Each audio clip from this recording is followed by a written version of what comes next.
Come on. all that fun stuff.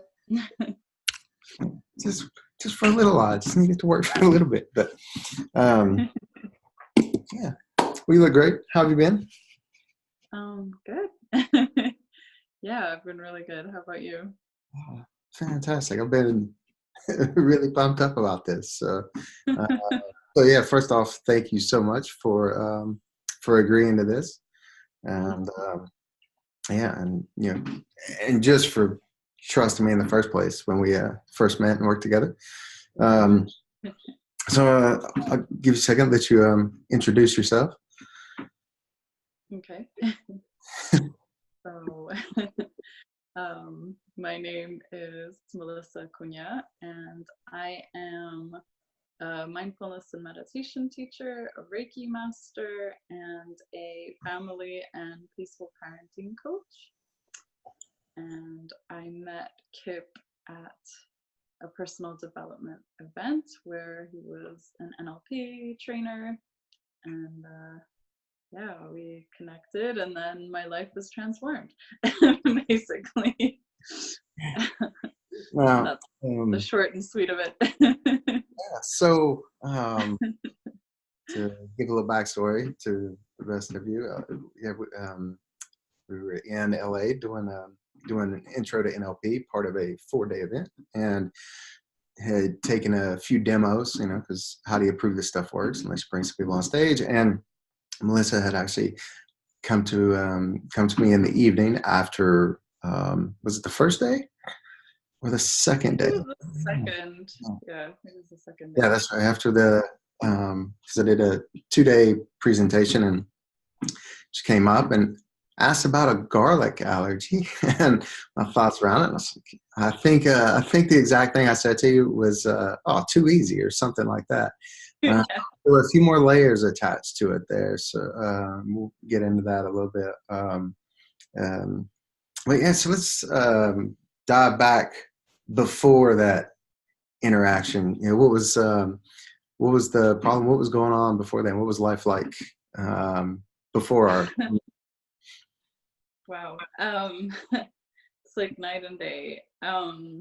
So I had labeled myself allergic to garlic.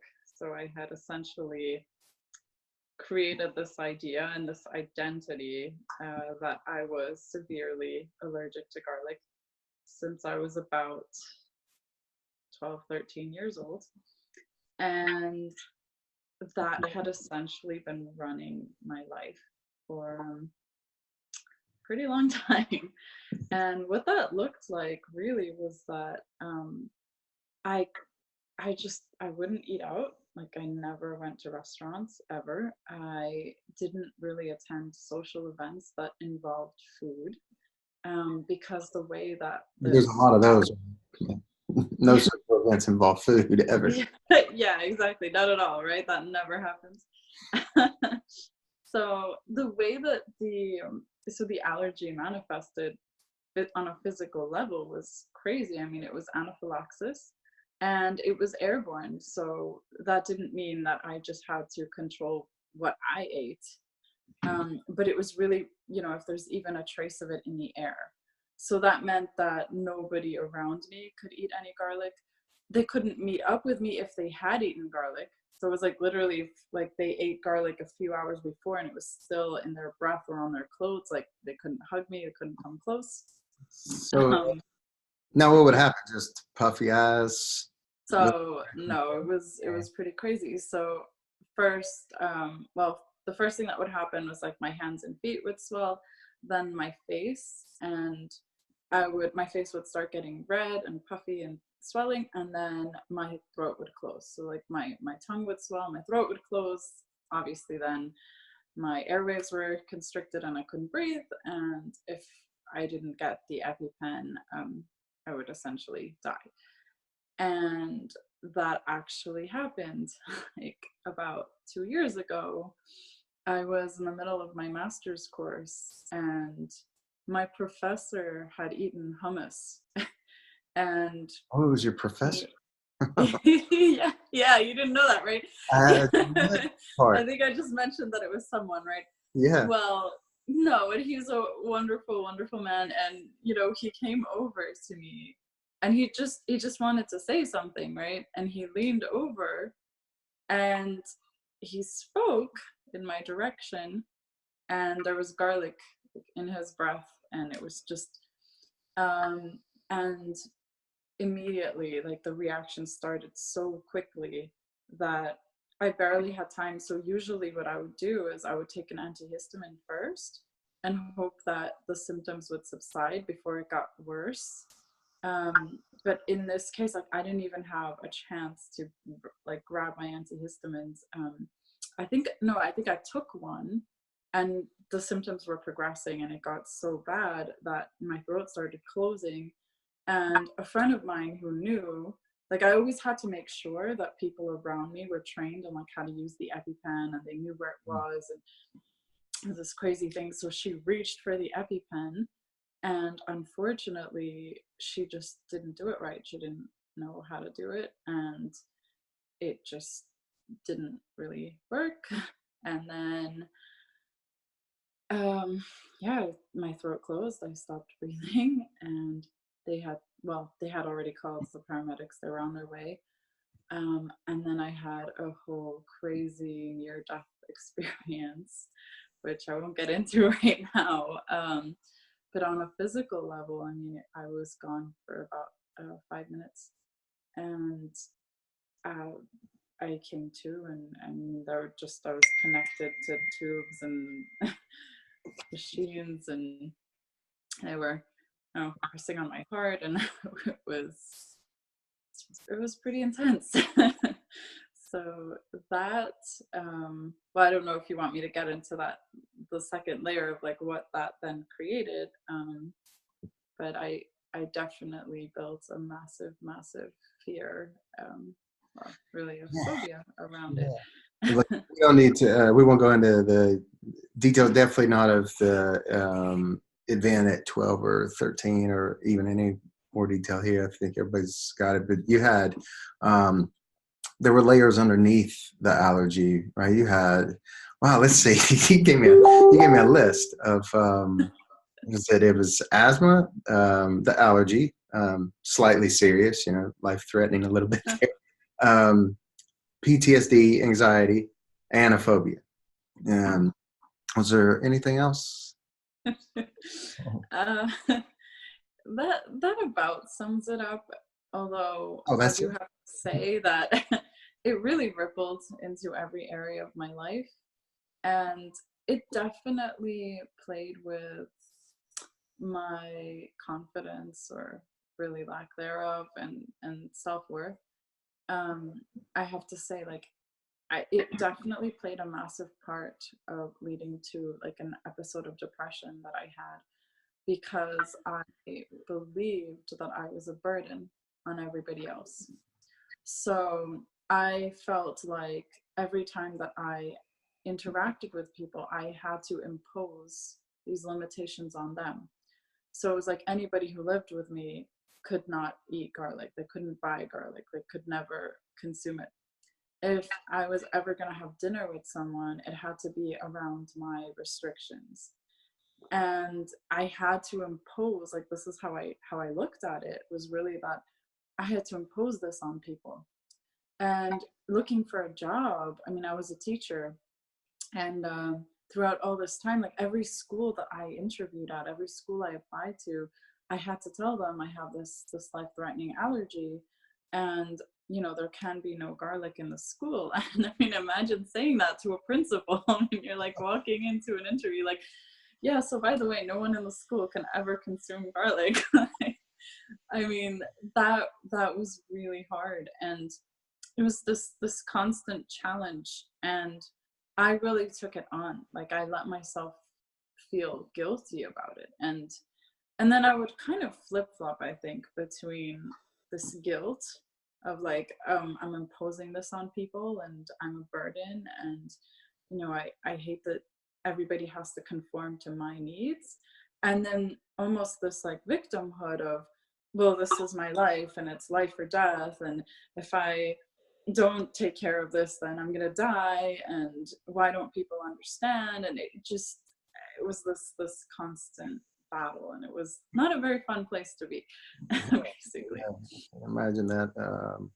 Can imagine that much internal conflict that you must have experienced on, I mean, say almost a day-to-day basis with that. Now I know you're all peaceful and enlightened and everything, but did you ever slip up, become human, and get angry about, like with being a victim of that trauma and everything, and slip into an angry at someone, or angry at the world, or just angry at the situation, or anything like that? Yeah, for sure. I am capable of that. Um, yeah, so I mean, at first, I hadn't linked it to this trauma. For the first few years, I just believed it was a physiological thing. It was just an allergy, and that's how I looked at it. And so I really, at first, it was like, this isn't my fault. I didn't ask for this. And then, like, what? I definitely had those moments of why do I? And I did my best to shift out of it and to find like the positive, the silver lining. And I definitely did a lot of like research on substitutes and fell in love with cooking. And there were a lot of blessings that came from it. Yeah. Having said that, it was definitely challenging. And I think especially navigating relationships with other people, that was the biggest thing for me. It was just very, very difficult to navigate that piece. And where, like, on one hand, I didn't want anyone to feel sorry for me, but then on the other hand, it was always like, but this is my life. And I had this really tough experience with I worked at a private kindergarten where all the food was made on the premises, and it was amazing, like awesome food. The chef, however, used a lot of garlic, and my boss, she was amazing, and she really respected me as a teacher. So when she hired me, she made the decision like no more garlic. So she told the chef, like, from that day forth, you can no longer use garlic in the kitchen. Now you can imagine, right? Like, this is somebody who has had their job for a while. They've been cooking for a long time. They're used to cooking with lots of garlic. And then all of a sudden, because of some random person who's coming in new, they have to change the way that they do things. And change is hard for anyone. But And an artist, she, of food that, exactly. And so and that was just the way she did it. It was the way she flavored her food. And she's like, wait, so you're telling me I have to completely change my craft because of this person? And of course, for her, she'd never heard of these severe food allergies. Like, she'd never experienced that. So, and we're talking about NLP here, and like her model of the world, she didn't understand. Like, she just didn't get that something could be life-threatening. I think for her, an allergy was like sneezing and maybe a rash, or like. So she took some risks. She listened for the most part. And then when my boss went away on vacation, she cooked with garlic. And I went to the emergency room. So, I mean, they had to inject me with an EpiPen. I had to go to the emergency room twice. And this was, I mean, it was crazy. And I definitely took that on. Like, I think that was a really hard one for me. And I wasn't in a space really where I could really understand where she was coming from. I mean, I tried, but it was really hard. And I think that I took it personally, and I got upset, I got angry, and I felt like, I mean, I didn't want to go as far as saying she's trying to kill me, but it was like it was very tough for me to understand. I felt very unsafe. And I actually quit that job because I said, I can't be here because my life is at risk. And it's, people just like, don't understand, because a lot of my coworkers were taking her side. And I didn't like that it became this battle, but that is what it became. And everybody was saying, well, you're exaggerating. And then the few people who were on my side were saying, I mean, didn't you see her almost die and go to the emergency room? Like, how does this? So that definitely those incidents, and I mean, there were multiple things similar to that. They definitely created this story and perpetuated the story that I told myself, right? And again, it created that internal battle, right, where I felt like, so, you know, what's going on here? Like, you know, am I a burden? Should I just walk away and go live in a little hut in the mountains, you know, like all by myself? Like, so that was, yeah, it was tough. Now, each time I had thought about it, you know, when you and I had talked in LA about it, you know, all the different social engagements started popping in my head that it's like, wow, you can't, there's so many things that friends just can't invite you to, whether they want to or not. It's like they just can't because of the safety issue and how much that had to affect your things. Like, I didn't think about work environment as well, though, and especially that situation and knowing your line of work, and then, yeah, how that affects, like, no more pizza day, like for the kids, so much different stuff. And now, you know, in reference to like the emotional trauma and stress and everything around it, each time you went through one of these episodes, that because yeah, the thing with especially phobias, PTSD and stuff, it's usually it's either one traumatic event that just bam and it's installed, or it's layered on, and you know, but either way, it gets layered. Even with that one case, where it's some extreme, intense trauma, and it's installed in that one event, it still gets stacked every time there's something that makes them relive it. No, so whenever you went through these different different events and different episodes, going to the ER and stuff, was it just kind of stacking on that, or did you ever have like any flashbacks of like the original cause of it or anything like that, or was it all just adding the trauma of this event in the moment to it, if that makes sense? Yeah, I think if I understand you correctly, right? So it's I did at one point. So I guess I have to go into the fact that, you know, I have done a lot of work on myself in general, and because, you know, as you start doing the work, as you kind of embark on a more spiritual path and also the personal development side of things, you really start to understand the importance of taking responsibility, and also the root, the fact that there is an emotional root to most, if not all, physical ailments. And I did believe that. I have to say that for a while I was resistant to it. You know, as a kid, I mean, you know, my mom tried to tell me that possibly it was psychosomatic, and when I looked that up and saw what it meant, I got really mad. And you know, I at first I wanted to believe that, you know, it wasn't, and that this was just physical.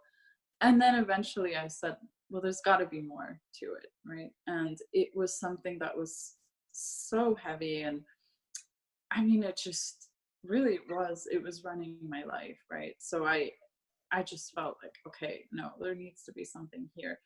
And there were, I think for the most part, every time that these things happened, it was more of a stacking of just these slightly different but similar traumatic events, because I mean, it was like my life was literally hanging in the balance, and I was like 3 seconds from death, like more times than I can count, and that's terrifying. I mean, when you're losing air and you can't breathe, and I had my life flash in front of my eyes a few times. I mean, it was really intense. So for the most part, it was like the event at hand. And then a couple times I did have a flash of like this really traumatic event that happened to me at 13. And I think at some point it seeded that, like, huh, that's interesting. And then I saw healer. She was a hypnotherapist. I think she practiced NLP. She did, and so I did a session with her. We did like parts integration. So we went back and we went to a few different events in my life, and kind of did some healing work around that. And we did go back to this event, and it was really hard. And I didn't quite like. I definitely didn't release, but I did see, I got a lot of insight. And that was the first moment that I realized that it was very, very directly connected, because to the point that there was actually garlic in the air, which was crazy. And that sort of planted that seed where I realized, wow, I mean, this was really created from this traumatic event. Yeah. And then I tried doing a lot of work around it. I mean, I used EFT, I used Reiki, like, I practiced so many different things. I did like Ho'oponopono, like tons of things to try to release it and just let it go. And I think it has to be said that, it's possible that I wasn't quite ready to release it. I wasn't ready to let go of the protection, and maybe because I'd also created this very deep identity around it. I mean, I even had this whole spiel, like this joke about how I was a vampire and like the vampire life. And I don't know, like, Yeah, and with it, right? maybe I wasn't ready to let go of that vampire identity yet. I don't know. Oh yeah, vampires are so cool in movies, right? They always were when I was a kid. Always wanted. I can't remember how many times I was dragged Halloween. Like, always wanted to be a vampire. Yeah. And then even as a teenager and stuff, they always made I'm just so suave and cool and confident. Yeah.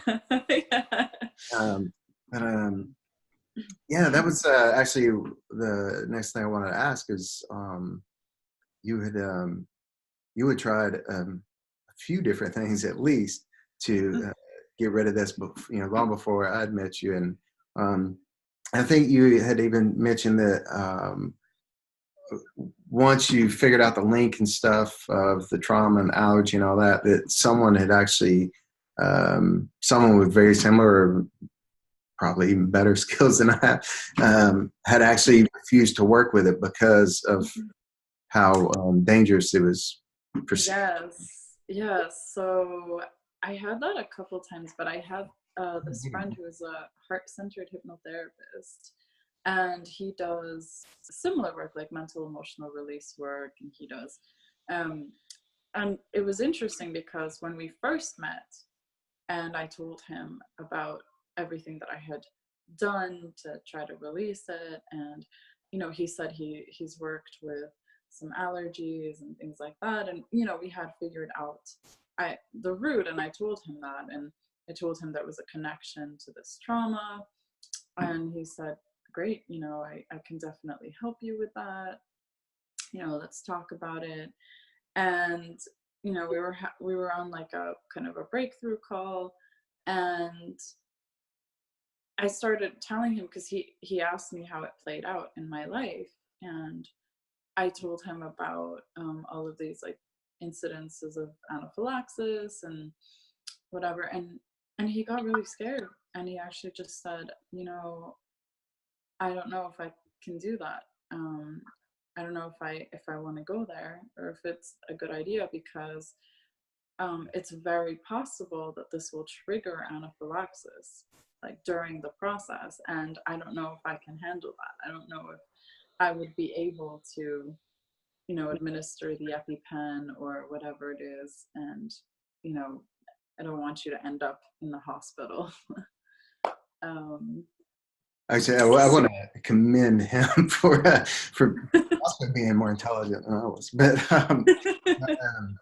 that's awesome, because especially being that you guys already had a connection, friendship, and stuff. I know a lot of people get so driven to want to help others, and especially friends. Sometimes ego gets in the way a little bit, and we'll go. And it's like, I actually I'm really impressed with that, because I'd gone to a hypnotherapist in my like mid-20s once, and she's actually who diagnosed me with depression. She's like, there's nothing I can do for that or anyone else. She's like, hypnotherapy can't touch that. You need to go to a doctor and get put on meds. And I was so heartbroken. And so I did. I went and I was on meds for a couple of years, and I was like, wait a minute, this isn't right. I let one person, all the people in her field, and I let one talk me into it.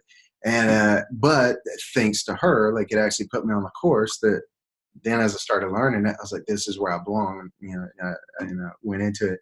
She actually doesn't live too far from me. I actually kind of would look her up, see if she's gotten better, or if I can coach her to help her understand what it's actually possible. But yeah, it's I'm actually impressed with that. That at least he was like, wait, out of the kind of out of the spectrum of comfort zone, because even when you and I worked together, it got a little intense there for a little bit. And I know the people watching on got a little excited,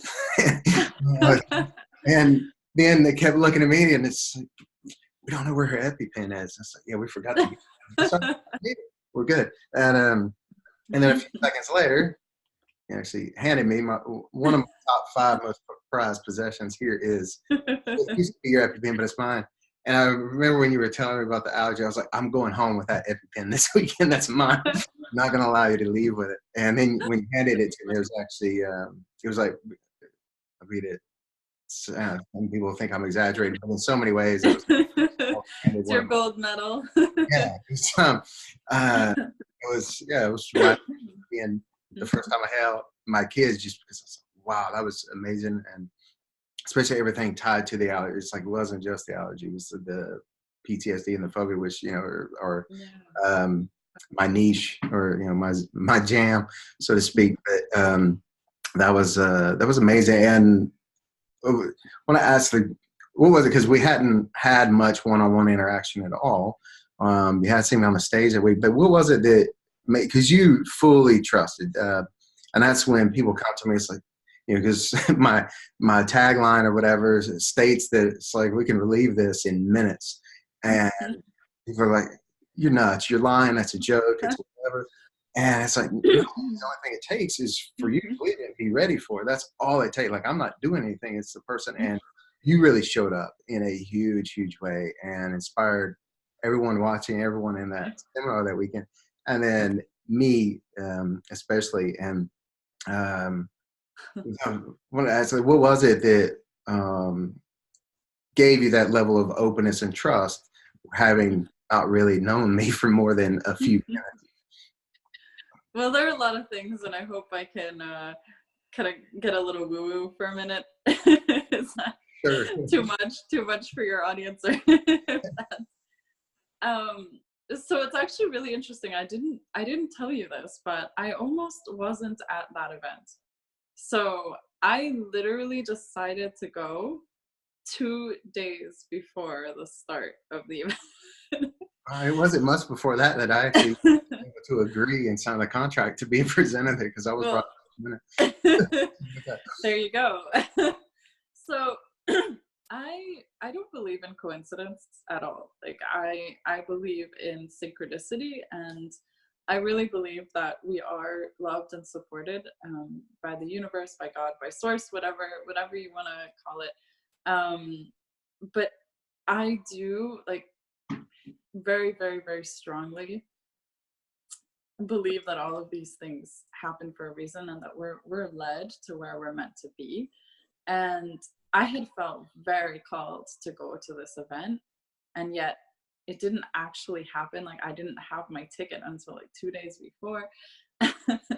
And I think there are a few pieces to it. Like, there's, first of all, the fact that I had been dealing with this for such a long time, and I was quite frankly tired of it, and I was ready to let it go. I had done a lot of work in general on myself, and a lot of the baggage that I had, interestingly, there was more around it, right? And then there was the fact that you and Marina both were just so real and so authentic and so loving. I really felt like you really showed up from a heart-centered place, and that for me is crucial. And I hope that it's okay for me to say this, but you know, I've been to quite a few of those events, and I'll be honest, I didn't really connect with many of the trainers. And I think I told you this, but I actually approached you just, you know, in the middle of the training, like on a break. You know, you said if anyone has any questions, and I went up and I spoke to you for a little bit. And that's the first time I'd done that. Like, I honestly had never really felt called, or even if I did, I didn't necessarily feel like the trainer was that approachable. So for me, there was that. I really felt like you genuinely cared. And I also, being an energy worker, I feel energy very strongly. I'm very empathic.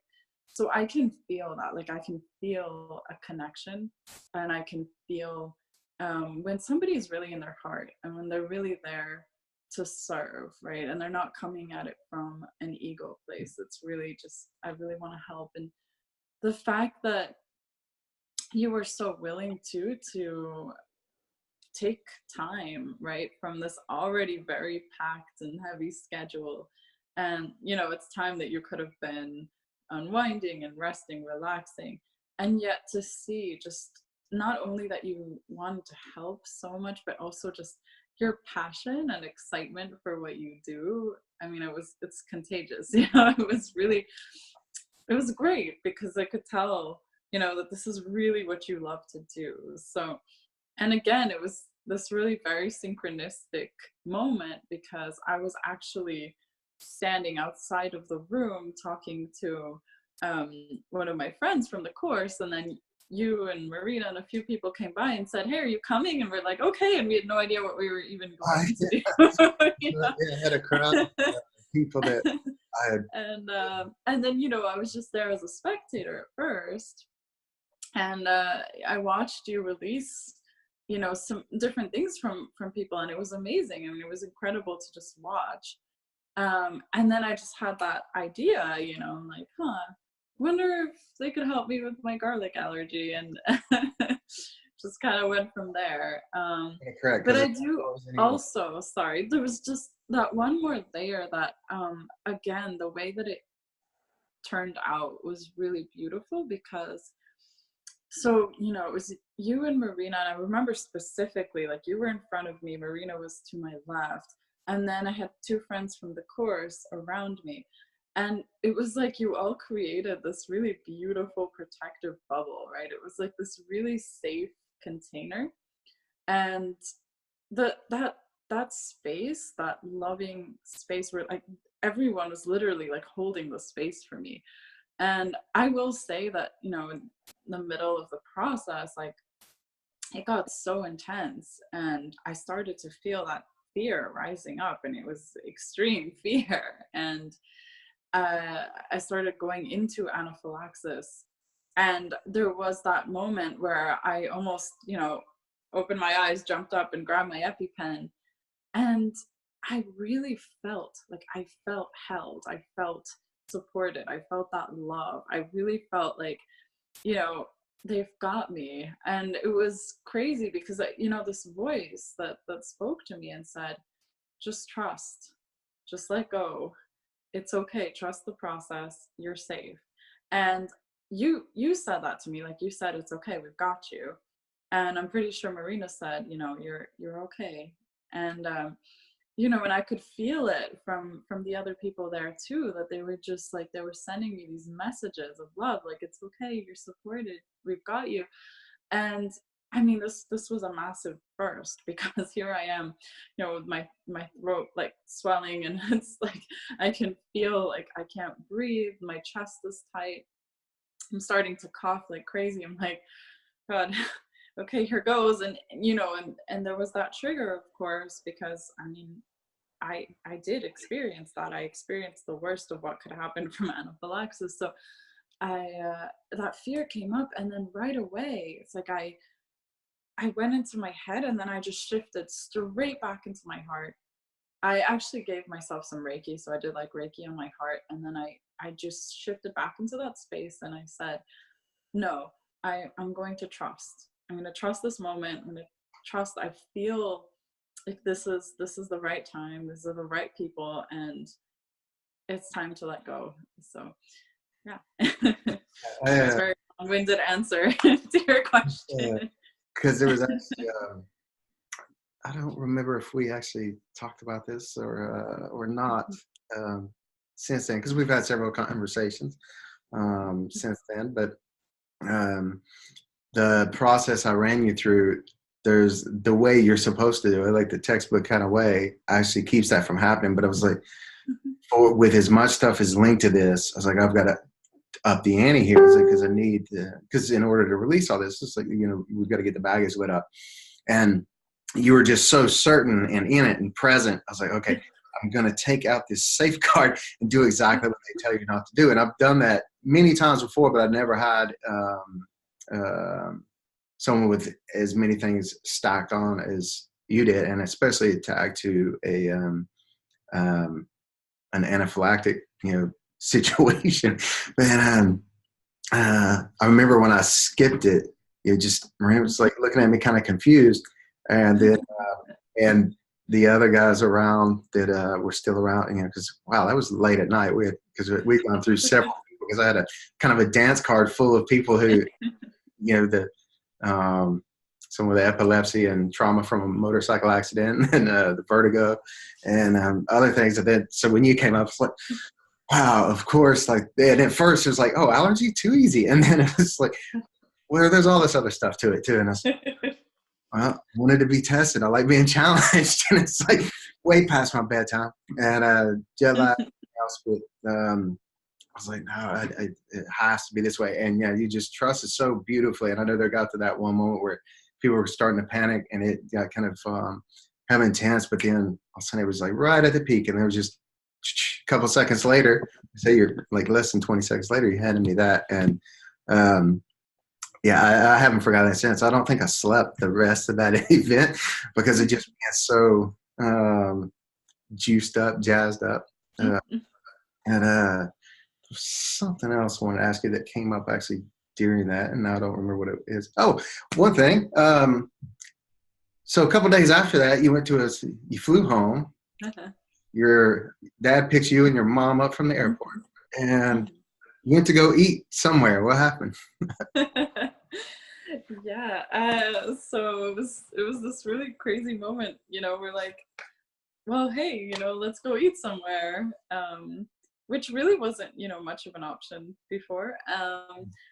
But more than that, so I had always loved Mediterranean cuisine, and I had to make it myself for the longest time, because they use a lot of garlic, right? Like tons. I mean, talking like they'll throw like 10 bulbs of garlic into everything that they make. For a chicken tender, right? Yeah. So, I mean, it was amazing.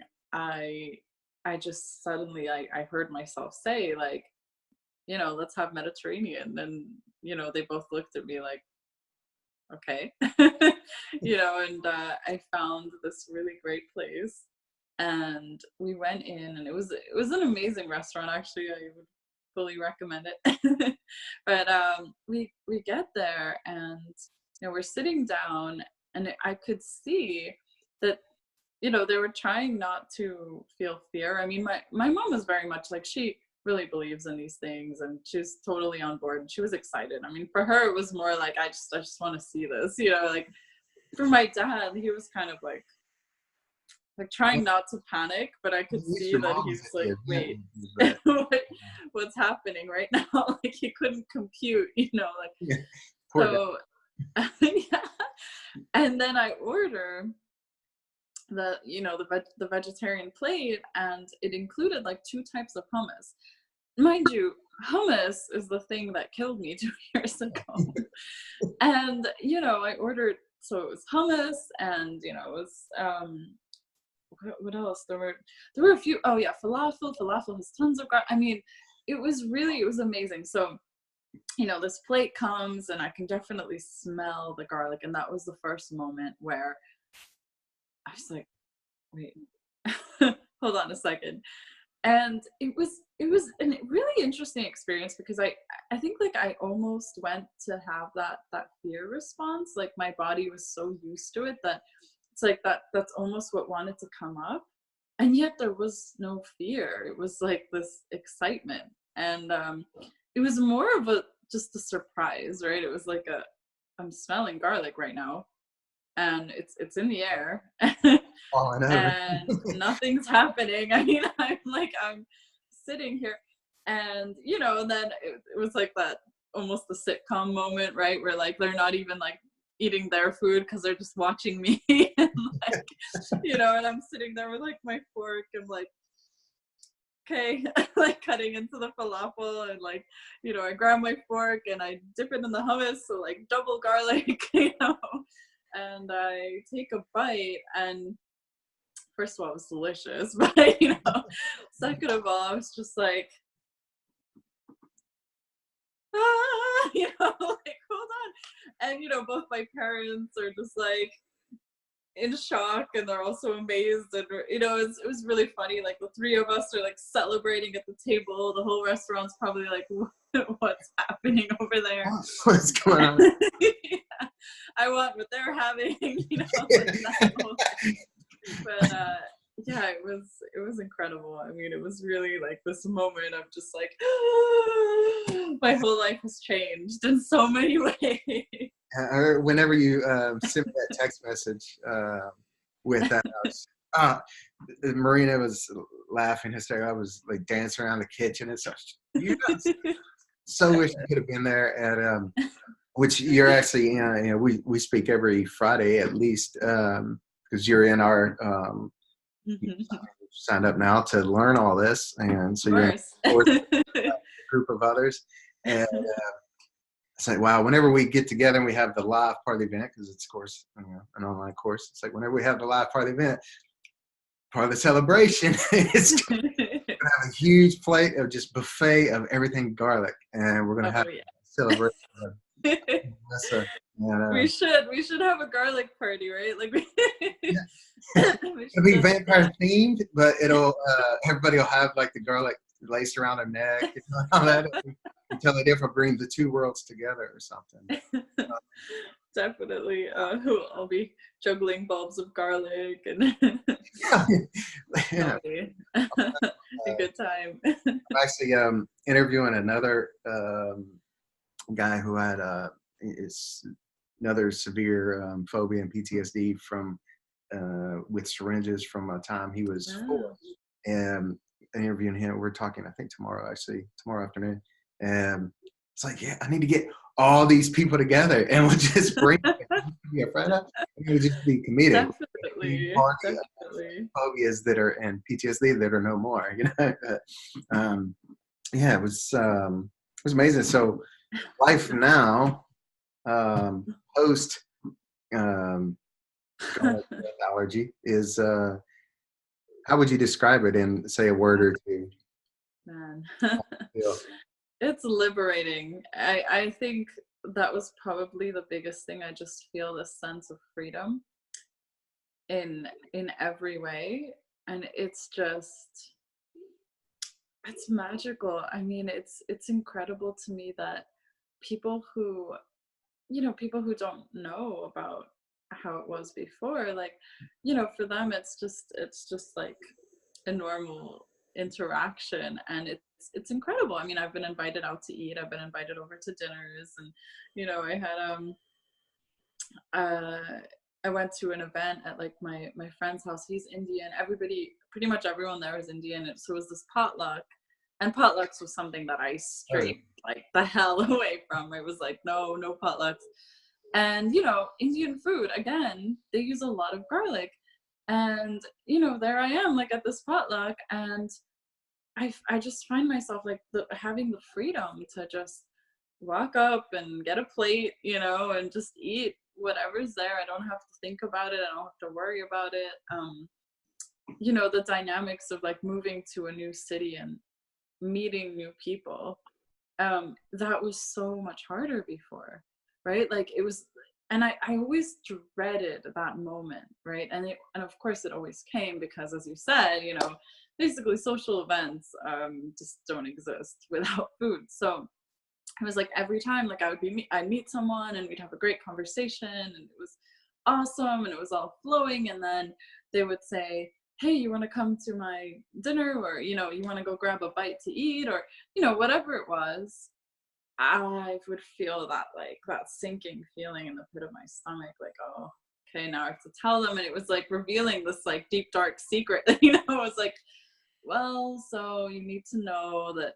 And it always felt so heavy, even if I didn't present it in that way, even if I was like, well, I'd like to, but how about I invite you over for dinner because I have this allergy and I can't really go out.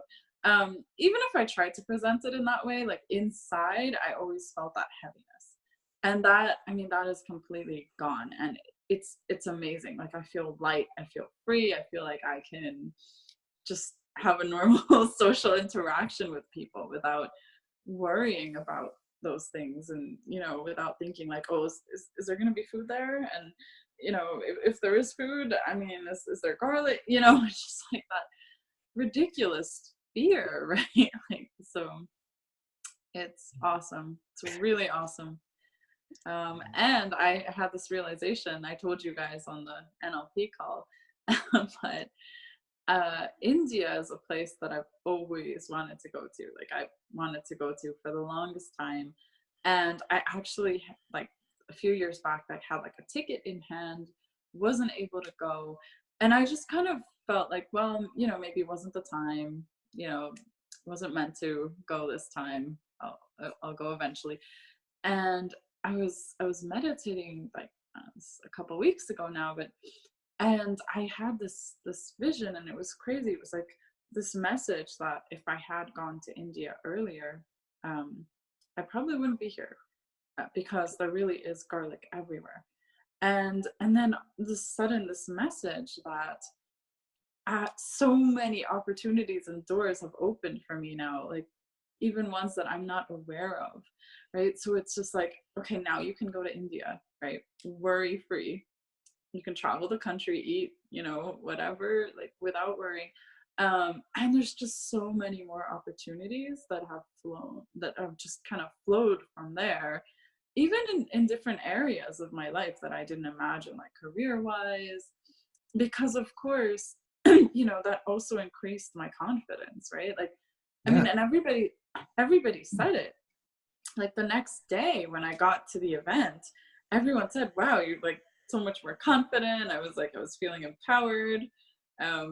Even the fact that, I took the mic and I talked about it a little bit, it was just. Oh yeah, that's right. You got it in front of everybody.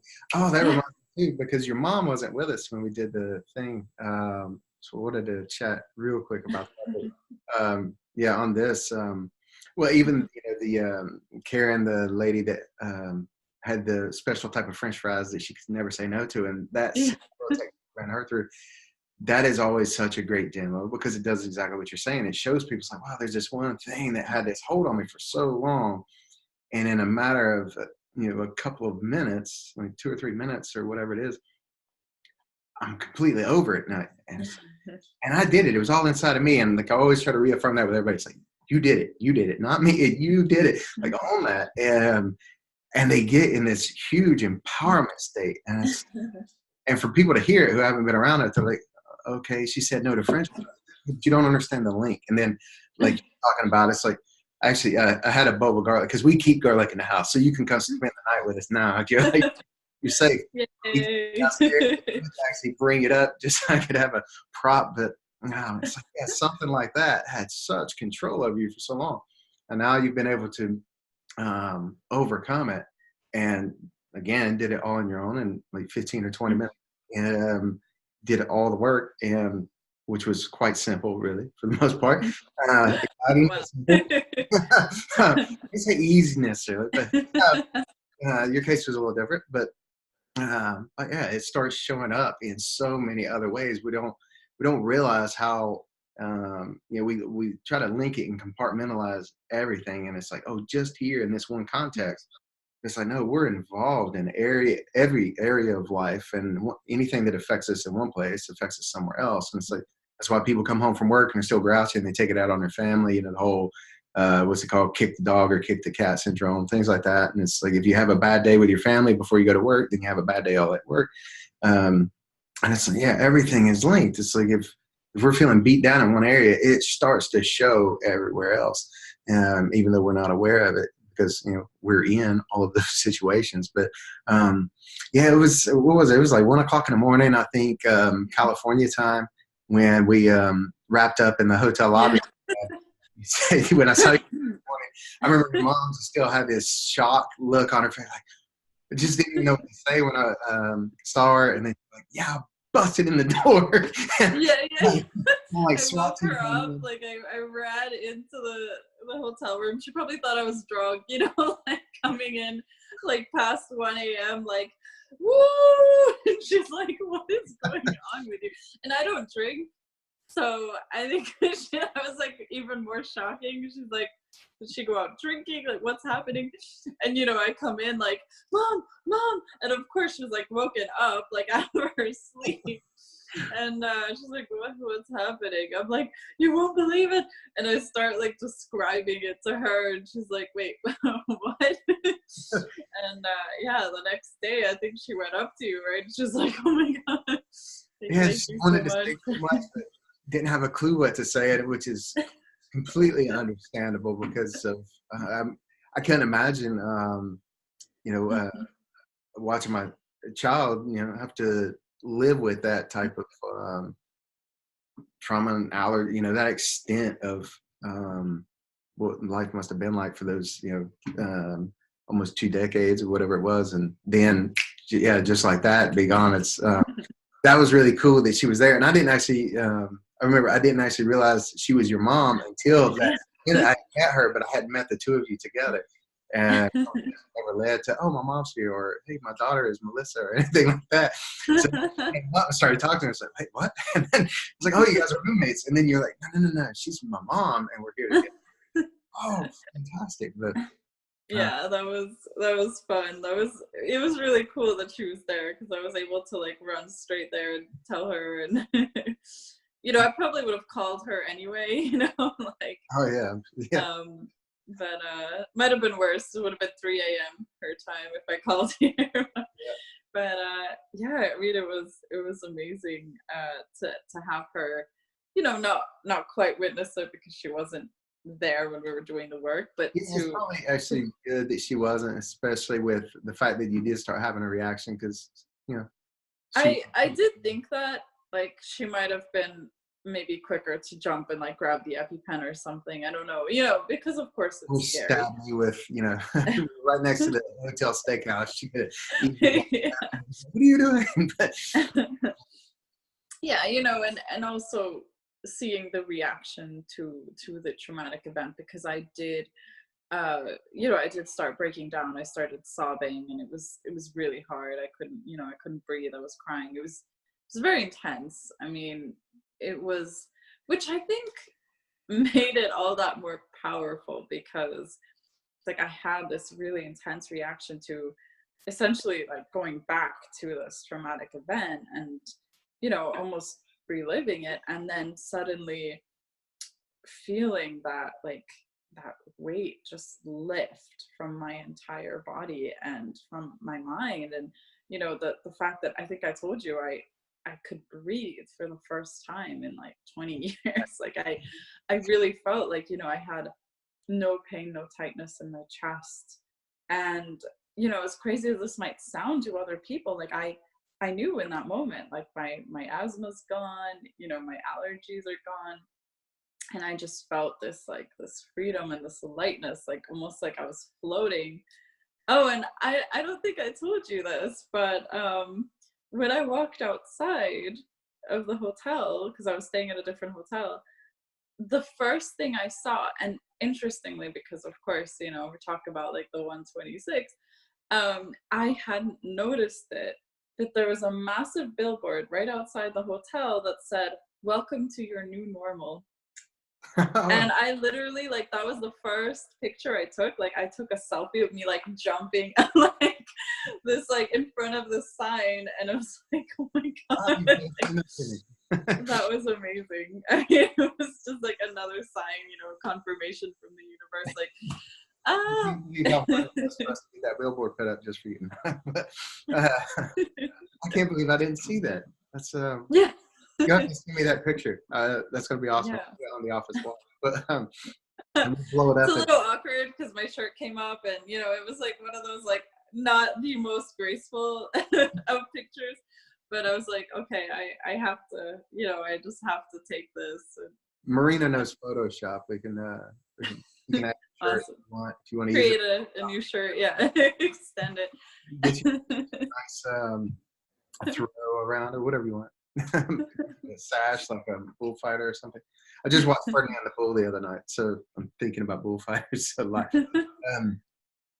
Yeah, well, everything I had that I wanted to make sure I asked you, you've already covered and answered, so I'm not going to ask it just to throw the question in there. But yeah, I do remember that when you, that was the coolest thing. You're like, I can breathe. Like, I teach people how to breathe, but I feel like for the first time, I know what it's like to be able to breathe free. And I was like, that is so cool. And then, yeah, you were definitely extremely certain when we got done. Like I say, you did. Let's start digging in your bag, and I was like, oh, she's getting a tissue. It's like tears of relief and joy coming up and all this, and all of a sudden you just hand me this thing, this heavy thing. Like, even I was kind of like, wait, let's see, should we test? Like, but like, nope, I don't need it. And I just remember that look in your eyes, like, wow, that's so cool. That's a level of empowerment that I wish for everyone on the planet. Yeah, that was. I just knew, you know, I knew, and I felt it so strongly, and like every part of my body, every fiber of my being, like I knew that I was free, and it was just incredible. It was actually, so Giovanni gave me a ride back, and he made me promise, because, like, so here's the thing. I mean, this is a massive ripple that I don't know if you were necessarily aware of, but I was like also petrified of like public speaking. I mean, I've done it, you know, when I've needed to or whatever, but I didn't love it. It was something that made me very uncomfortable, and like being in the public eye. So even doing this interview was definitely a step out of my comfort zone. But I mean, I feel good, and it's incredible. But he made me promise that the next day I would do the follow the leader. So this is, you know, for anyone that doesn't know, it's just, you know, you get on stage and you lead like a choreography, like you come up with dance moves and everybody follows you. And, you know, and I hadn't dared to do it like the entire time. And, you know, he's like, it's the last day, like, you know, you're gonna do it. And I was like, okay, all right. And I was ready to do it. And we actually ended up skipping it because we did a working lunch, so we didn't do it. But I actually felt like a disappointment, which is funny. I mean, I was like, wait, I was ready to do follow the leader. Like, and I mean, that was a whole level of empowerment. I was like, wait. Like, well, yeah, I mean, once you overcome something that literally tried to kill you many times and almost succeeded, it's like that. Yeah, that's something few people have ever gotten to experience. But yeah, every time, let's say, just I mean, you've seen Karen with the French fries, how different she's been, because of course she's in it. And it's amazing with just those little sparks, and that's what I love.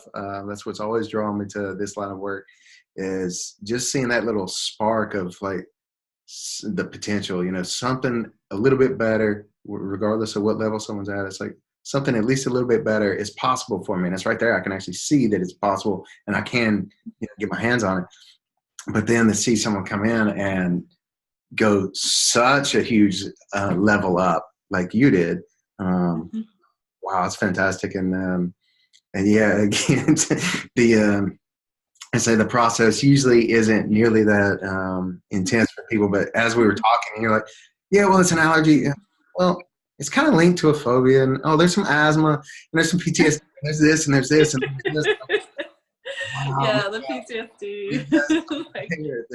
We've got this is our this is my Moby Dick right here. It's like, we've got to do something with this. And I said, all right, the only way to do it in the amount of time we have and make sure it's out is I've got to kind of fire it up a little bit more and make this a little more intense. But you were totally in it. You were totally willing and obviously quite able. Everybody is, as long as they, make that choice and open up. And yeah, that was, again, fantastic. I don't want to hold you up anymore. Now this was, we talked about doing this several weeks ago, but obviously wanted to make sure, because sometimes, if it's a couple of days later, people are like, oh yeah, give it some time. But we're getting close to the 2-month mark. I was just going to say, it's been almost 2 months. I realized that. I was like, whoa. You've eaten more garlic in the last 2 months than you have in the last 2 decades. Just yep. Absolutely. I mean, it's just, like I said, again, it's funny. I keep reiterating this, but I think people don't realize just how limiting it is when you think about any social interaction. They all involve food. They all do, to a certain extent, right? And just being able to even just be around it. Like I participated as a vendor at a holistic fair this weekend, and it's interesting because I might have, like, it was an amazing opportunity. I made so many incredible connections and just so many things that flowed from it. And I might have in the past had to pass up an opportunity like that if there was going to be food around, right? And then that's affecting my career, because like I'm there to network and to get leads and prospective clients. And again, networking, right? Like as an entrepreneur, like not being able to go to a networking event because there's food, I mean, that's it's very challenging, right? Like it's not ideal. And so many of these networking events happen like over lunch, right? There's like, it's a luncheon event or dinner or whatever it is. And yeah, that was always a challenge in the past. And it's been amazing that I can say yes to so much more and without that worry. Because sometimes I would like take a risk where I would say, okay, well, should be okay, but then there's that constant in the back of my mind, like and I felt like it was like I'd be constantly on the lookout for it. So of course I'd be very much in my head, and it's not really a great place to connect. Yeah, very hard to be present in a conversation like that. It's when you're like, is there garlic around? Like, did you eat garlic in the last 24 hours? Like, no. Anybody, most people I've talked to with any kind of PTSD or phobia are always, just regardless of how they got it, it's like, I'm always looking around the corner. I always feel uneasy. I always feel uncomfortable. I'm always looking over my shoulder. I feel like I need to. And so you had that.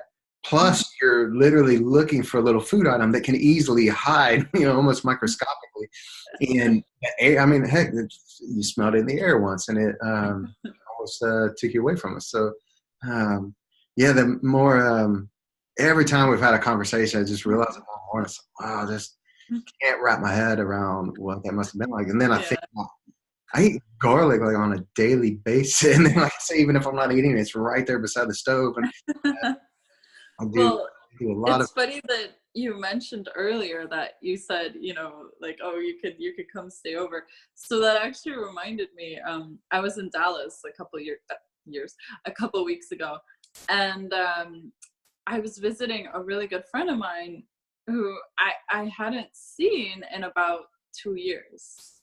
So of course, being a good friend who knew me very well, who had experienced, but I don't think he'd ever experienced a reaction, but, he knew how serious it was. And all of like that walking on eggshells and how, so it was funny because I hadn't really told many people about it yet. And, he just out of the blue, because I wasn't even thinking about it, I was going to go stay with him. So he said, oh shoot, I have to hide all the garlic, don't I? And and he's like, yeah, I'm gonna grab all my garlic, like put it in a bag, put it in the freezer? Like, do I need to like clean out my fridge and all the cupboards and the counters? And and I just started laughing. I'm like, boy, do I have a story for you. And he was like, what? And I'm like, it's all good, keep it out. And he was like, We're gonna chop it, we're gonna dice it, we're gonna cook with it. We're gonna juice some garlic. yeah. So that was interesting, like sharing with someone who knew what it was like before as well, who had, you know, been part of that journey and who had seen how much it affected me, and then to come in and like really confident and empowered and say like, no, it's all good, keep the garlic, let's go, you know. Like, Yeah, that's right. You moved from New Jersey to Houston, right? Not long before you and I met. So yeah, you don't have a huge group of people there that understand what life was like. well, yeah, so that's the thing. And you know, that's what I was saying before as well about like meeting new people. Because you know, I've moved around a lot throughout my life, and every time it was like that constant, you know, every time I met new people, I always had that fear. It was like the initial conversation is great, it's awesome, like we're hitting it off. And then, but then there was that really uncomfortable moment of like that sinking feeling in the pit of my stomach when, you know, I had to like reveal that I was a vampire, like dun dun dun, you know, like, Like, and hey, I would usually by the way, try to make that joke, but it was like, you know, it felt heavy inside for sure. But yeah, you know, coming here, it's been interesting because I don't have people around me that know, except for like my parents. They know, and you know, but other than that, you know, it's all new people we just met, and they they just had no idea. So it's been amazing to just finally experience what it's like for other people, right? For non-vampires to meet people and to just have a normal social interaction where it's like, you know, someone says like, hey, you want to grab a bite, and I don't have to think twice, like I don't have to say, oh, but you know, there's all these, it's like, no, yeah, let's go. You know, and that is awesome. Like it's so freeing. And yeah. I honestly can't thank you and Marina enough for what you did. I mean, it's really just been the most transformative, life-changing event. I mean, there are no words. Like I feel like I'm not gonna do it justice. But clearly, hopefully, you know, given people an idea of where I was and where I am now, and just how incredible this is, right? And how just this is such an amazing tool, and the fact that, you know, you're able to do it so quickly and, you know, relatively painlessly. I mean, like you said, my case was a little different because there were just so many layers, and you know, but honestly, even so, even though it got a little hairy for a second there, it was just it was so freeing. Like that moment when I realized, and even I don't know if it's okay to share a little detail of what it was like. Like, you know, I was back in that traumatic event, like I could see it, and it was just the difference between the initial moment of like traveling back to that memory, from that moment where I panicked and everything started coming up and I started having the reaction, to when I came back to it, you know, not that many minutes later, and I could look at it as from like a third person perspective, and I was no longer having that emotional or physiological reaction. It was just something that happened. And, you know, it had been part of my story, but it was no longer me, and it was no longer my story or my identity. And I had let it go, and I could just observe it, right? It's like this observer from a detached place. And like now I could say, huh, well, yeah, that did happen, and I learned and I grew, and I, you know, it definitely made me who I was. And now I'm stepping into this new identity, right? I'm stepping into this new phase of life, and there's so much more that I can create because I'm free from all that crap. And excuse my language, but I was like, So we'll wrap this up, but last thing, like obviously garlic is no more of an issue, but so as well, you've had none of the effects of like the PTSD, the anxiety of social anxiety, especially the phobia, all of that's gone as well, huh? yeah. Like I mean, that easy. it was that easy.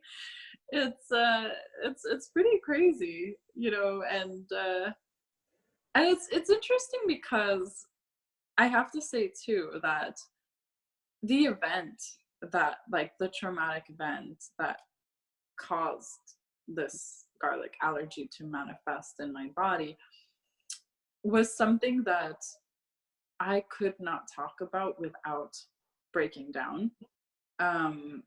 Just 2 months ago, right? Like in fact, I told Marina actually, right? Like before we worked together, I actually told her what happened. And I mean, I was a mess, and she saw, okay, this is something very severe, and it's something that you need to let go of now, um and I really, like, I had only ever shared it with like a couple of people. I mean, like literally two or three. I really didn't talk about it. But every time that I did, I would break down, and it was really intense, and it was like all of these emotions coming back. And interestingly, preparing for this interview, I I wasn't sure, how much you would want me to share in terms of the details of the event. And I was actually okay with it. Like, I came to a place where I said, if he wants me to share the details, I will. And that in itself was just crazy. I was like, wait, am I really okay with that? Am I like really okay with talking about this? And honestly, I am, which is amazing, right? Like, that's a whole other level. And there was a part of me that, when you said like, okay, we won't go into it, like, there was a part of me that was relieved. And yet I was like, but it would be okay. Like, it really is. And that in itself is huge. Like, that, I mean, that's monumental, right? Like, that, just the fact that I can talk about it, right, without breaking down, without feeling the intense emotions around it, without that trigger, that response, that physiological reaction that was just so ingrained for so long. Yeah, I was never going to add, because that's part of the process. We said it to you too. It's like, even though I kind of went against it with you in the process, but when I tell people, it's like this is all unconscious. Like, you don't have to even know what it is, which kind of blows people's minds. It's like, but you definitely don't have to share it with me or anyone else if you don't want to. And then, let's say with your case, could have done it that same way, but I was like, no, there's. I want to make sure. I want to know, because we run out of time and everybody's leaving town. Hours later, really. But yeah, I was like, I would never even ask you to do it here. I mean, if you are open to it, let's share as little or as much as you want. But yeah, that's totally your call. But I do remember a conversation you and Marina and I had on a Zoom call, and that we were talking just kind of around the subject. So now, just to see the change several weeks later, like, I'm totally cool with it, and like, never asked. That's Well, so so I was curious, right? I was like, how, like, I did this a whole process on myself, and just yesterday, right, I was like, all right, so the interview's coming up tomorrow. How do I feel about it?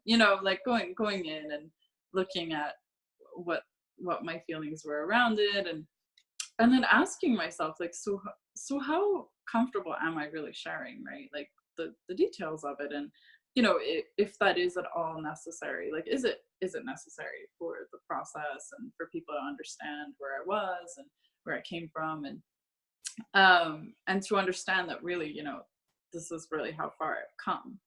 And, I think just from a place of empowerment and knowing like that it really is possible to move from, to, well, no, because I am learning NLP, I'm going to go to move toward, right, this empowered place, and this knowledge that we really can just completely create a new reality for ourselves, and that we don't have to accept those stories. We don't have to hold on to them and accept that's our reality, because it's not. We can always create a new reality and a new identity for ourselves, and we don't have to hold on to those, or allow them to have a hold on us.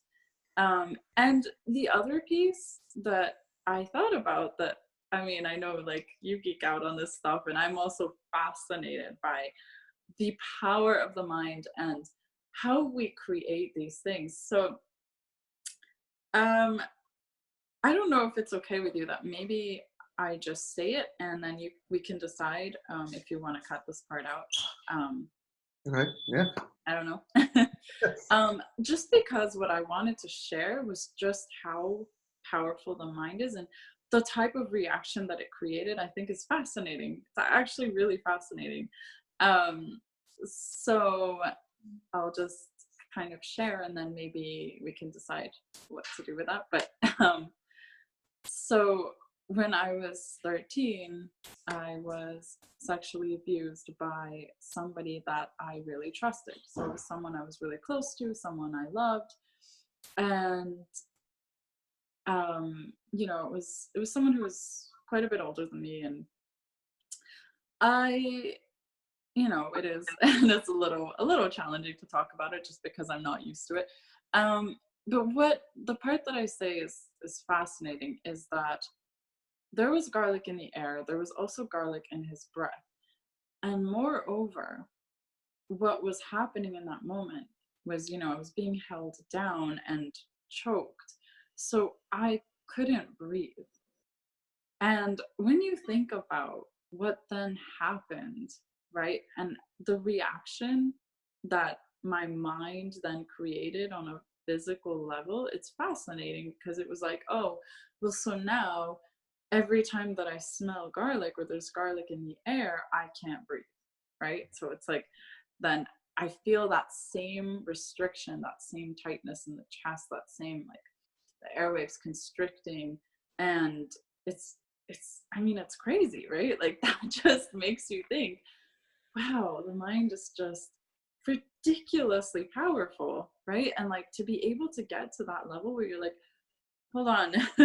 So it was this trigger and this trauma, and then it was the PTSD, but then the physiological response that was created because of this event, and how the event played out, and then the specifics of it that then created this very specific reaction, right?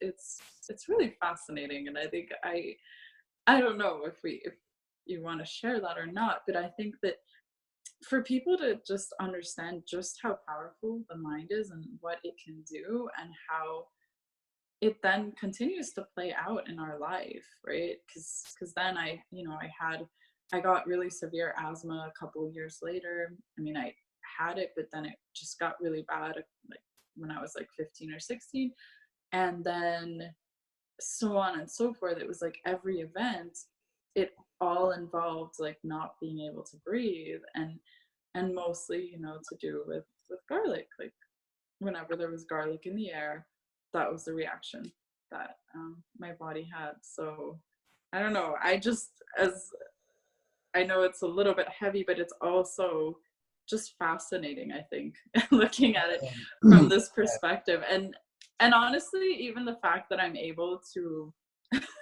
to say it almost so matter of factly is kind of blowing my mind right now.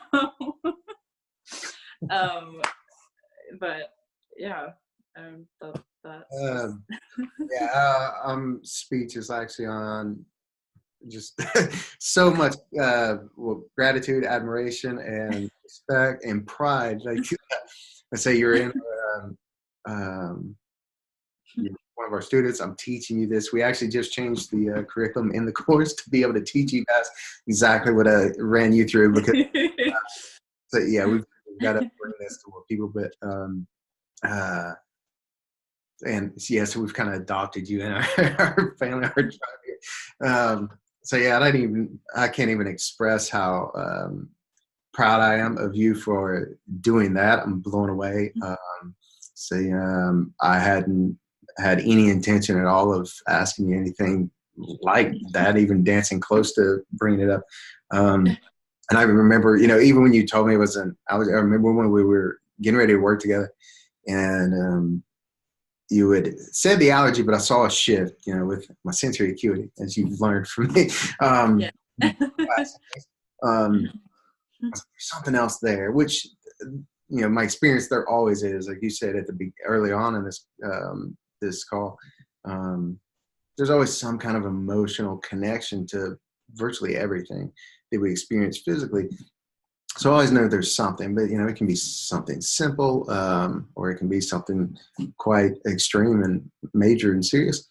And then, as I remember, there was a time when we were talking, it's like, well, do I have to share it with everybody? And I remember seeing there was like some terror in you a little bit. And I was like, absolutely not. Like, so with experience and everything else, I had an idea of, what it was. And I was just, and I could, I'm very empathic as well. And then, like I say, with the line of work I'm in, the sensory acuity level, I'm able to pick up on stuff there as well. And I was just like, I could just kind of feel the pain a little bit there. And I was like, we're doing this tonight. Like, I know everybody's tired, everybody needs to go to bed, but because everybody was trying to wrap it up at the time, because early class the next day. I was like, no, we've got to do this tonight. I can't not do it and live with myself knowing that you could experience anything based on that traumatic event ever again, past that moment of me being involved. And then I know, I think I was getting water or something, and then that's when you pulled Marina aside or whatever. And I remember she came up to me and she said, yeah, it's not an allergy, and you've got to do something tonight. Yeah, it's on. Like, like, do your thing, and you need to do the phobia-PTSD trick that you did. All right. Yeah. Wow. I'm really blown away. I know that was it was crazy, but I really do like for me, I think there's two levels to this, right? It's like for people to understand the power of the mind, the power of these amazing tools, right? That really are at our disposal, right? And it's also knowing that, like I said, oh, sorry, did you lose me for a sec? Okay, my battery is low, but it's all good. But also, I think that when I was questioning whether I wanted to share that, or whether I felt that there was even a benefit, right? Is there a purpose to it? Because if there's not, then I don't need to share it, right? As you said, it's not necessary. But I think there's so many levels where it's like, okay, first of all, for people to understand just how heavy it was and what it is that I released, and then the fact that I released that in like 20 minutes, and then that I released everything around it, and that all of the emotion and the trauma and all of that. And then there's that element of like, there are way too many people who have had similar experiences, and like me, have held on to them for way too long, right? And have made it their story, have made it their identity. And they're living in that space where either they feel like a victim, or they're blaming themselves, or they have that self-judgment, that self-hatred, and it plays out in every area of their life, right? So if I can inspire just one person, right, like literally one, to say, I don't want to live this story anymore. I don't want that to be my identity. I don't want that to be my life. And I want to do something about it, and I'm going to step up and I'm going to release this, then I've done my job, right? And then it's just that, like, that's why you share those stories, right? And from that empowered place of like, I no longer feel this, like I'm detached to this. I mean, it wasn't easy for me to say those words just because they're not easy words to say, you know, but there's plenty of words that are not easy to say. It's just, and then there's also the fact that like, I want people to know how freaking cool this stuff is, right? Like, just that, you know, from this amazing, like, you know, it was just what, 20 minutes, however long it was, you know, you managed to release something that had a hold on me for almost 20 years. Like, that's so crazy. And for people to understand like the depth of where I was and how it impacted me, and you know what the story was, and then to like now to just like, I am completely free of this and you can be too. Like, that's really where I wanted to come at it from. And you know, I really felt like as we were talking, like, you know, I would feel fine if we walked away and I didn't mention it. And I think that it's still important. It's important to give people that opportunity to know the deeper root, and to know that, you know, especially for people who have experienced similar things, to know that it's absolutely possible to not just overcome it, but to really grow, evolve, and create a new reality. So, yeah. Yeah, I was molested by a friend of my brother, actually around 4 or 5 years old. I don't really remember exactly. I just know I was in kindergarten, and I started kindergarten at 4, and a couple months, like a month later, 6 weeks later, something like that, turned 5. So it's right in that time frame. And then again at 15, this particular gentleman who attempted every day of my summer almost.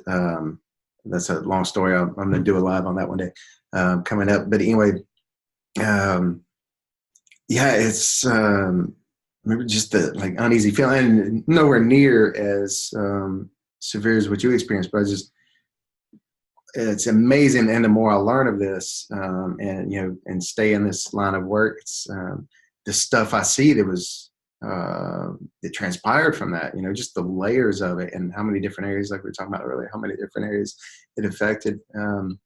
It's just like, wow. And then, but I've started using it, same thing as, you know, something to empower myself and also empower others. And it's so heartbreaking to see how many people have experienced, whether it's, you know, a situation like yours, or, you know, any kind of traumatic event, and it just owns them and imprisons them for so long.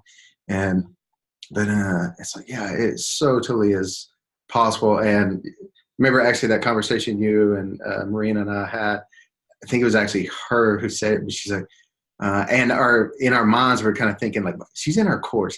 So by the time the course is over, she's going to step up and she's going to use that message, and she's going to go around and really help people step into their just Wonder Woman, Superman, badass, you know, whatever, step into their own power.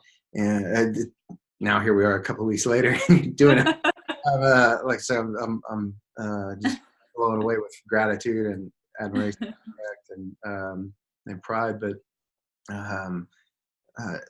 yeah, it's the people that have done that. It's like, look at the lives they lead, like, you know, Maya Angelou, Oprah, and so many others. And it's like, yeah, it's just, it's not playing the victim anymore, not giving into that. It's like, that's how you win. That's how you overcome it. And it's so beautiful to see someone do that. And it is sad how society, and especially with women in our culture, how it's been beat into a weakness. It's like, oh, because you're a woman, you're less or weak to, you know, a large group of our society. And then if something like that happens, it's like even more. And then so many family members and friends are like, oh, just keep it quiet, keep it quiet. It's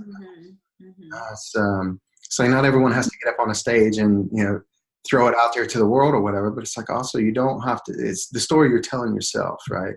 I don't I don't ask, any client I work with. It's like, oh, now you got to go and tell everybody what happened. It's like, no, you can or you can't. That's totally yours. We didn't even chat about it, but it's like just I'm concerned with the story you're telling yourself about it, and what the experience is now and what it means to you. But I know in my own experience with sharing different different areas of like being bullied or abused or whatever various things I've experienced throughout childhood and on beyond. It's like every time I've shared it, it's made me feel good. Like it's like, okay, it at least gave a reason. And, my reason is I don't mind sharing. Like, I'll blab it to you. Like, maybe it came from like when I was a child, no one would listen to me. So now it's like, if he wants to listen, yeah, I'll tell them. I'm an open book, but yeah, it's definitely not necessary for everyone to share it, as long as they're totally cool with it. And it's not I don't want to share it because it still has a hold. Yeah. But, yeah, I'm gonna do I'm gonna do a live. Actually, I was thinking about to do more of a teaching and explanation, like you were talking about how the unconscious mind links for you, like link garlic and things, so people understand it. I don't want to hold you on here. I've already kept you way past what I had planned for you because I know you have a life. And there's garlic somewhere. There's pizza you need to go enjoy, celebrate. Um, but yeah, thank you so much for uh, trusting the process and even approaching me to honor me with um, helping you through that journey. I do want to clarify something earlier. You pointed and you're like, in just a few minutes, you were pointing to me saying I was able to help you release it. And it's like, well, I was able to help, but I just gave you the tools. You did it. If when a boxer wins a match, yeah, he had a trainer and coach in the corner, but he did the work. An athlete on the field, same thing. That's always how it is. And you showed up in a huge, huge way. Then and ever since, and again today, just wow, you never cease to amaze me. You are definitely a great role model for the rest of us. And I have some ideas in my head now of how I've not been showing up like I could have. So I got to listen. But thank you again so much for everything. And it's been such an honor to know you, work with you. And now I get to not only coach you through that experience, but also get to mentor and teach you and guide you. I can't wait to see the people you're going to help, because you have a super powerful story. Yeah, it's going to rock the world a whole lot. Just everything overcome. I do appreciate that. We need to be willing and ready, and we need to do the work ourselves. And even as a Reiki healer, I've always kind of resisted the word healer, because I say, I am not a healer. I don't heal people. I just give them the space and the tools to help them heal themselves. So while I do see that and appreciate that, I also think it really takes a powerful, heart-centered, loving, caring teacher and facilitator to be there and to hold a space, and especially with something that was so delicate. I honestly am not sure that if I had gone to anybody else that it would have had the same effect. And I think for me as well, because being an empath, you need to feel connected to the people that are helping you through it. And I think that's a big thing. So I want you to also own that and say, it's your unique skills, ability, passion, and the way that you do show up, the way it's so deeply in your heart that you really want to help, and you want to see your clients succeed in the most beautiful way. It's just like, helping them find that freedom and empowerment, right? Where it's really about that. And I think because you come at it from such an authentic and loving place, it helps us to feel safe and to feel empowered to do the work. So it's definitely a mutual thing, and it's so I am eternally grateful to you. So thank you so much for everything that you have done and everything that you continue to do. And I am beyond excited to learn this and take it out into the world, and just change people's lives the way you helped me do. So thank you. Get through all this course material so I can, because I mean, I want to give it to everybody in the class. We have an awesome group. It's like, I can't wait to hand this particular tool to Melissa. Watch her run. I know. I'm waiting for it. I'm like, come on. It's gonna happen sooner or later. And like we say, we've actually shifted and like kind of moved the curriculum around a little bit. It's like, what is absolutely necessary that we teach before we get to this point? Is take that from the back end of the course and bring it more towards the front, so you guys can really have some fun and really do some amazing things with your clients, but and yourselves, because I say this stuff else as well. Not this particular thing. I don't ever recommend it, because it's, again, when we're working with the unconscious mind, especially at that level, it's hard to do it consciously. But yeah, thank you so much. To your dad, I said, hey, I look forward to meeting him one day, and give your mom a hug for me. And well, I'll see you Friday, actually, here in about 2 days on our class call. But yes, thank you so much. Have an amazing day and the rest of the week. And yeah, we love you, absolutely. You too. Can't wait to see you again in person. Yeah, big hug to Marina. And, absolutely. Yeah, love you both. Thank you. All right. Bye. Bye.